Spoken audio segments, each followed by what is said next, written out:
সকাল সকাল আমারও স্নান কাপড় কাচা সব হয়ে গেছে। আমার বাড়ির গাছেদের যেই কটাই ইনডোর প্লান্ট আছে তাদেরও স্নান করা হয়ে গেছে। সপ্তাহে একদিন করে আমি একেবারে পুরো ভালোভাবে জল দিয়ে দিই, বাকি দিনগুলোতে তাহলে আর জল দিতে হয় না। গরমকালেই সপ্তাহে একদিন, শীতকালে 2 সপ্তাহে একদিন জল দিলেই হয়ে যায়। Good morning everyone, welcome back to the channel, welcome to simple thinking simple living. কেমন আছেন আপনারা? আশা করি সবাই খুব ভালো আছেন, সুস্থ আছেন।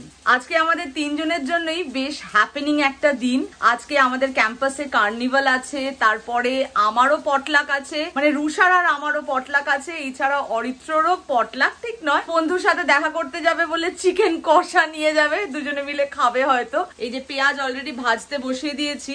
আমি পটলাকের জন্য বানাবো আলুর পরোটা। আমি আবার আলুর পুরের মধ্যে কাঁচা পেঁয়াজ দিই না, পেঁয়াজটা একটু ভেজে দিই। পেঁয়াজ আদা রসুন একটু ভেজে আলুতে দিয়ে দেবো। কিভাবে বানাবো আপনাদের সাথে শেয়ার করবই। একটু তাড়াহুড়োই করছি কারণ রুষাকে আবার ক্লাস থেকে আনতে যাব। আলুর পুরটা বানিয়ে নিয়ে তারপরে বেরোবো। বেশ অনেকটা আলু সেদ্ধ করে নিয়েছি, ধনেপাতা কুচিয়ে নিয়েছি, ধনে গুঁড়ো, জিরে গুঁড়ো, ভাজা মশলা, অল্প একটু জোয়ান নিয়ে নিয়েছি, স্বাদ অনুযায়ী নুন দিয়ে দিলাম, পেঁয়াজ আদা রসুন যেটা ভেজেছি সেটাও অ্যাড করে দিলাম। এবার সবকিছু খুব ভালোভাবে মেখে নেব। পেঁয়াজ ভাজাটা বেশ গরম আছে, ধীরে ধীরে মাখবো। এই সবে আলুর পুর তৈরি হয়েছে, দিল্লি এখন অনেক দূর। আলুর পরোটার জন্য ময়দা মাখতে হবে, মাংস বানাতে হবে। দেখি দুপুরের লাঞ্চের জন্য মনে তড়কা করাই আছে, ভাবছিলাম একটু রুটি করব যদি সময় পাই, আর নয়তো মুসুর ডাল আছে, ডাল ভাত দেবো, জানি না কি করব। আগে রুষাকে নিয়ে আসি। আর আজকের ওয়েদারটা না অদ্ভুত, গরম তো আছে, কেমন ভ্যাপসা গরম, মাঝে মাঝেই মেঘলা হচ্ছে। গতকাল বৃষ্টিও হয়েছিল, আজকে বৃষ্টি হলে কার্নিভাল একেবারে মাটি। যা গরম লাগছে না। You're back online. You are on the fastest route. You will arrive at 10:58 a.m. রুষাকে নিয়ে এসে বেশ গুঁড়োতাড়া করেই কাজ করছি। গোটা গরম মশলা, তেজপাতা, শুকনো লঙ্কা ফোড়ন দিয়ে পেঁয়াজটা ভাজতে বসিয়ে দিয়েছি। এদিকে আদা রসুন কাঁচা লঙ্কার একটা পেস্ট বানিয়ে নিয়েছি। টক দই আর গুঁড়ো মশলার সাথে ম্যারিনেট করেই রেখেছিলাম সকালবেলা মাংসটা। আলুর পুরটা গোল গোল করে নিয়েছি পরোটার ভিতরে ফিলিংটা করব বলে। সবার আগে এবার ময়দাটা মেখে নেব পরোটার জন্য। আটা আর ময়দা সমান সমান পরিমাণে নিয়ে নিয়েছি, অল্প একটু নুন নিয়েছি, সাদা তেল দিয়ে দিয়েছি, ময়ম দেবো আগে। পরোটার ক্ষেত্রে ময়মটা খুব ইম্পর্টেন্ট, খুব ভালোভাবে ময়ম দিতে হয়। মাংসটা হতে হতে আলুর পুরটা ভরে নিচ্ছি। 1টা থেকে 4টে আজকে আমাদের ক্যাম্পাসে কার্নিভাল আছে। 4টের পর এসে পরোটাগুলো ভেজে নেব। আবার 5:45 থেকে পটলাক আছে। পরপর পরপর আজকে চলছে। দেখতে দেখতে রুষার প্রায় 1 সপ্তাহ হয়ে গেল স্কুল ছুটি পড়েছে। এরকম করে করেই 2.5 মাস হুশ করে কেটে যায়। ফিরে এসে তাড়াতাড়ি হাত চালাতে হবে। চিকেন কষা রেডি, অরিত্র যেটা নিয়ে যাবে দিয়ে দেবো।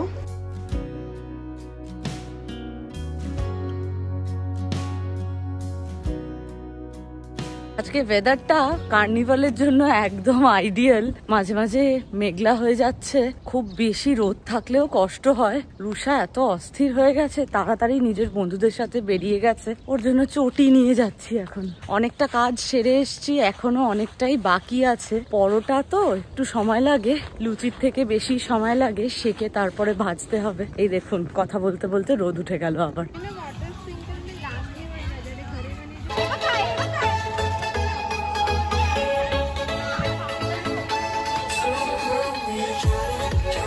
চারটে অলমোস্ট বাজতেই চললো। আমি তো এখন ভাবছি বাড়িতে গিয়ে অতগুলো পরোটা আবার সেকতে হবে, ভাজতে হবে। বেশ অনেক ধরনের ওয়াটার স্প্রিংকলার আছে এইখানটাতে, আবার পিছনেই বাউন্সি হাউস, কিছু কিছু খেলা টেলাও আছে, আউটডোর গেমস। আর এই ছাড়া খাওয়া দাওয়া মানে স্ন্যাক্স ছিল, chips, popcorn, cold drinks, popsicles এইসব ছিল। স্ন্যাক্স খেয়ে খেয়েই আজকে পেটটা ভরেছে। অরিত্রকে তো যেই মাংসটা বানিয়েছিলাম ওই দিয়ে ভাত দিয়ে দিলাম। রুষাও অল্প করে লাঞ্চ করেছে, আর এখানে ভরে ভরে চিপস, কাপ কেক এইসব খেয়েছে।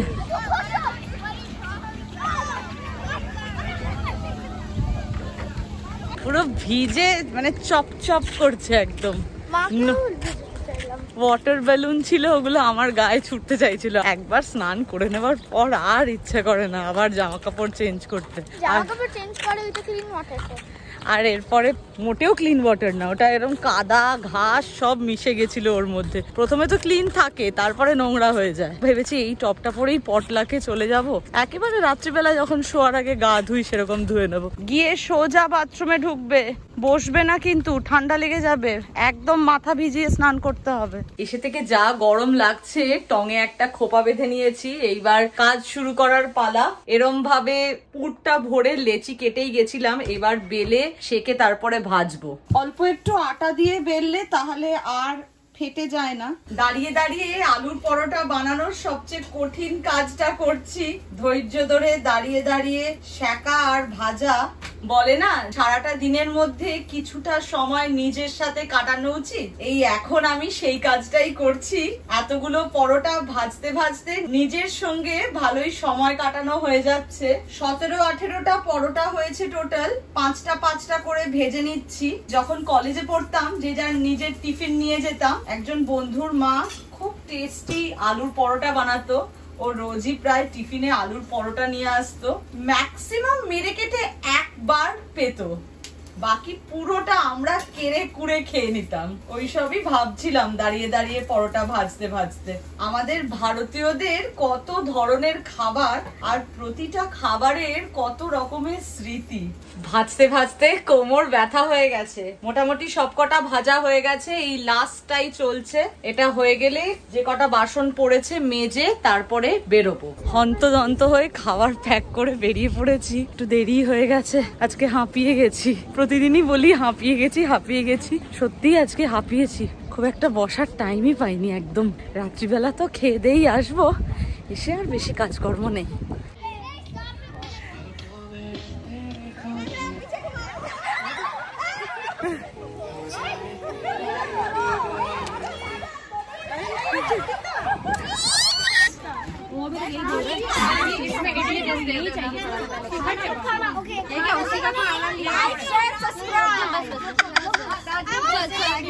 বুলবুল আমি দিয়ে দেবো না, তুমি নেবে?